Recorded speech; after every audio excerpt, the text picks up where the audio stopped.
Guys আমি আর আলী ভাই চলে আসছি দুয়োতে বিয়ার র্যাঙ্কে। আর এখানে আলী ভাইয়ের সামনে কিন্তু এই হাই হাই ভিভেজ ইউটিউবার একে মিরাজ ভাই পড়ে গেছে আমার কাছে। ভাই রে ভাই, আলী ভাই একে মিরাজ ভাই ডাউন করছে। মানে ভাই কেমনে কি ওই দেখেন আলী ভাই কেমনে ডাউন হয়ে আছে। আরে মিরাজ ভাই দেখি উঠবস করতেছে। আমি কি যাবো ভাই? উঠবস করতেছে, আমি যাই। আমার এবার মায়েরা না দেয়। না না না, মারবে না।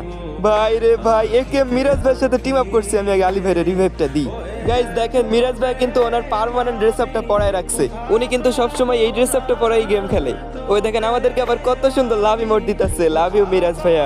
আরে ফিলাক ইমোট দিতেছে, দাঁড়ান আমি আপনাদের নামটা দেখাই। এই দেখেন একে মিরাজ ভাই। আর ফিলাক ইমোটে তো ভিভেজ দেখা যায় না। যাই হোক গাইজ, মিরাজ ভাই যে এভাবে আমাদের ম্যাচে পড়ে যাবে আর আমাদের সাথে এত সুন্দর একটা টিম আপ করবে, এটা আমরা কখনো ভাবতেও পারি নাই। আর গাইজ আপনারা সবাই এই ভিডিওতে একটু বেশি বেশি মিরাজ ভাইয়ের মেনশন করেন, যাতে ভিডিওটা মিরাজ ভাইয়ের সামনে যায়। তো মিরাজ ভাইয়া আপনি ভালো থাকেন। আর আমার ভিডিওটা যদি কখনো আপনার সামনে যায়, তাহলে আমাকে ছোট ভাই মনে করে মিষ্টি করে একটা কমেন্ট করে দিয়েন।